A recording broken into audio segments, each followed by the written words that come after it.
اور صرف اس جملے کے اوپر نہیں، کئی اور باتیں ہمارے معاشرے کے اندر جو ہے وہ عام ہو چکی ہیں جو صراحتاً کفری ہیں.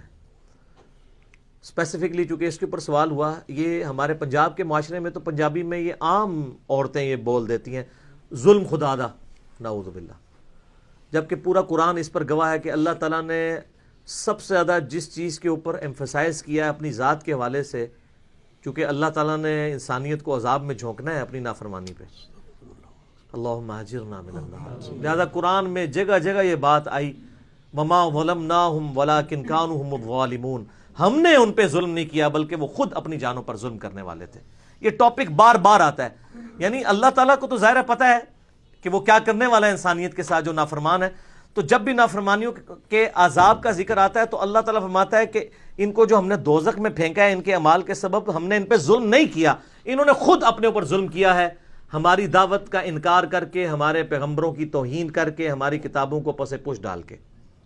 تو ظلم کے لفظ سے تو اللہ کو سخت نفرت ہے، اور اللہ نے اس کے اگینسٹ اپنے لیے جو ورڈ اور صفت چوز کی ہے وہ صفت عدل ہے، کہ اللہ عدل کرنے والا ہے، اللہ انصاف پر قائم ہے، انصاف پر قائم رہنے والے لوگوں کو پسند کرنے والا ہے. اولو العلم قائما بالقسط. تو اللہ تعالیٰ کو تو ظلم سے انتہائی نفرت ہے، لہٰذا اللہ کی طرف ظلم کی نسبت کرنا یہ کفر ہے. اور اگر کسی نے جان بوجھ کے کی اور اسے یہ پتا تھا کہ وہ کفر بول رہا ہے تو اسے تجدید ایمان اور تجدید نکاح بھی کرنی ہوگی. اگر وہ فی البدی اس کی زبان سے نکل گیا تو توبہ کافی ہے، کلمہ پڑھے اور توبہ کر لے. ہاں اس کی جگہ جو اصل لفظ بولنے والا ہے وہ ہے غضب خدا کا. وہ تو اللہ تعالیٰ بار بار کہتا ہے میں غضب فرمانے والا ہوں. ہم سورۃ الفاتحہ میں بھی دعا کیا مانگتے ہیں؟ غیر المغضوب علیہم ولا الضالین.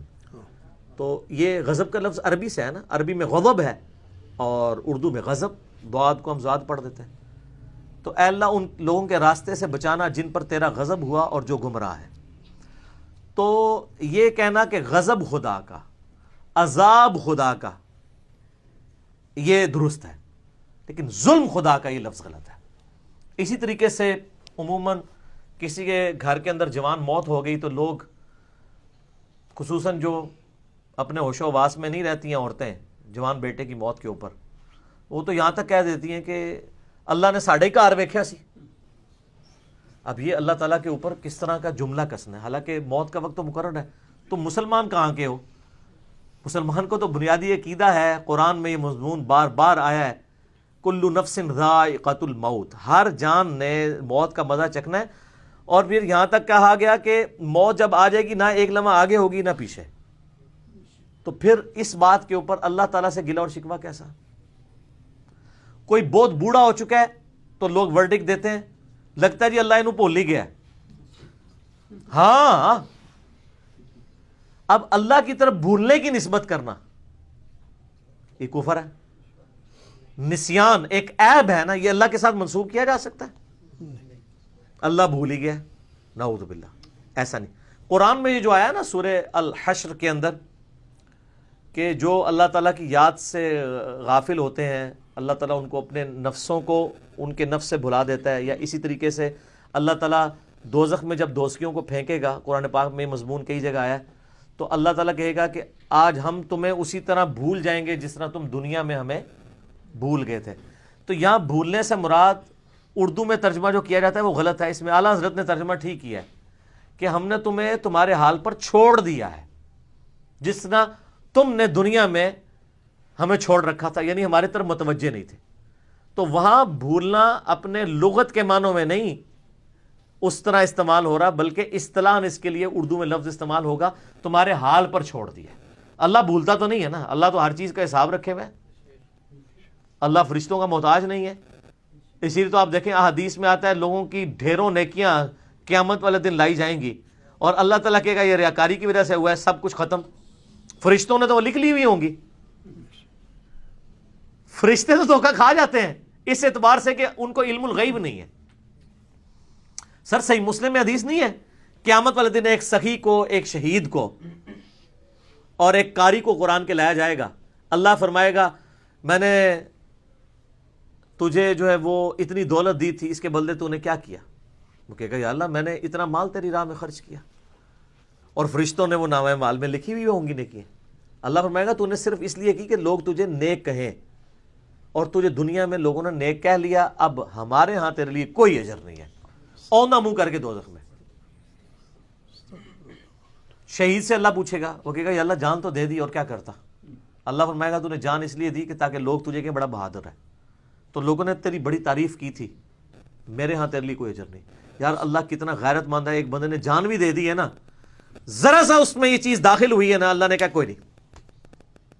مسند احمد میں حدیث ہے، جس نے دکھلاوے کے لیے روزہ رکھا اس نے شرک کیا، جس نے دکھلاوے کے لیے نماز پڑھی اس نے شرک کیا، جس نے دکھلاوے کے لیے صدقہ کیا اس نے شرک کیا۔ پھر صحیح مسلم کی اسی حدیث میں آتا ہے کہ پھر اللہ تعالیٰ ایک قاری کو بلائے گا، تو نے کیا کیا؟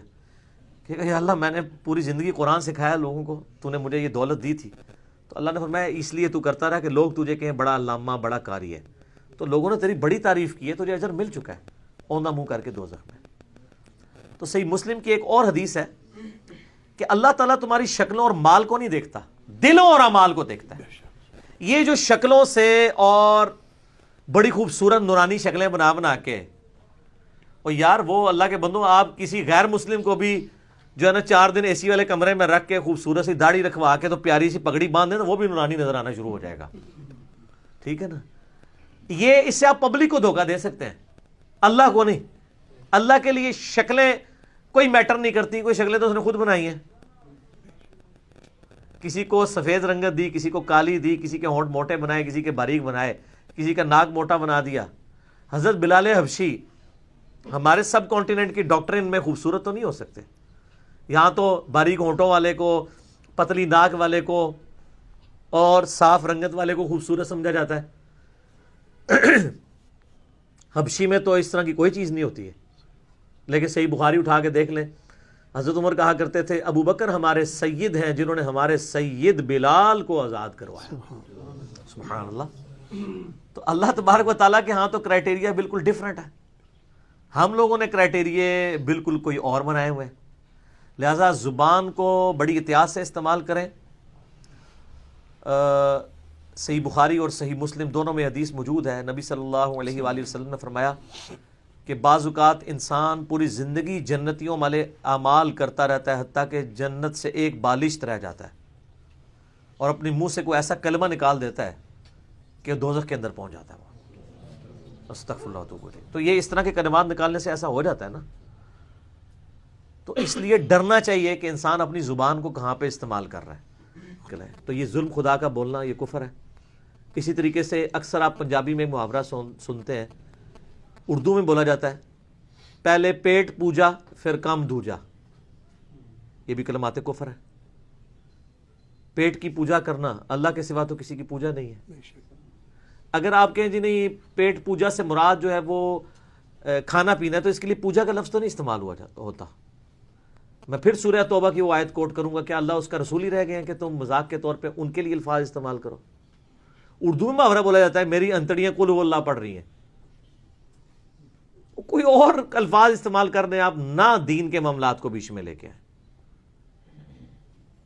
پیٹ پوجا کا لفظ استعمال نہ کریں۔ اسی طریقے سے کئی ایک گانے ہیں جو ہمارے نوجوان گنگنا رہے ہوتے ہیں اور ان میں کلمات کفر موجود ہوتے ہیں۔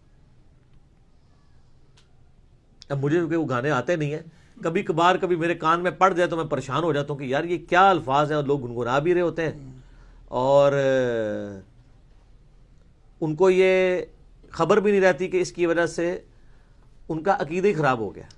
کبھی محبوب کے لیے کہہ رہے ہوتے ہیں سجدہ کریں تجھے، ٹھیک ہے جی، اور کبھی کچھ الفاظ استعمال کر رہے ہوتے ہیں، وہ میرے خیال ایک عام مسلمان فوراً جج کر سکتا ہے کہ یہ کلمات کفر ہیں۔ اب اگر کوئی کہتا نہیں جی ہم اس نیت سے نہیں کر رہے، سر یہ نیت والے مسئلے جو ہے خدا کے لیے ان کو ختم کریں۔ فتویٰ ظاہر کے اوپر لگتا ہے، جو آپ الفاظ بولیں گے آپ اس فتوے کی زد میں آئیں گے، لہٰذا اپنی زبان کو سنبھال کے بولا کریں، چاہے کوئی ٹی وی اینکر ہے یا کوئی اور بندہ ہے، کوئی صحافی ہے، کیونکہ یہ وہ لوگ ہیں جن کو زیادہ بولنے کا شوق ہوتا ہے، اور پولیٹیشنز یہ کبھی بھی اس طرح کا لفظ استعمال نہ کریں ظلم خدا کا، نعوذ باللہ، بلکہ آپ نے بولنا ہے تو غضب خدا کا کہیں، ظلم خدا کا لفظ استعمال نہ کریں، اور جنہوں نے پہلے کہہ چکے اللہ سے توبہ کریں۔ اور کبھی زبان سے نکل جائے، بعد میں ایڈیٹنگ کر کے بیچ میں سے نکال دیں، آپ توبہ کریں اور اپنی پریکٹس کریں، بولنے سے پہلے تول لیں اس طرح کے الفاظ کے اوپر، تو انشاءاللہ تعالیٰ آپ کے لیے دنیا اور آخرت میں آسانی ہوگی، ادروائز مارے جائیں گے. ٹھیک ہوگا؟ جزاکم اللہ خیر و احسن.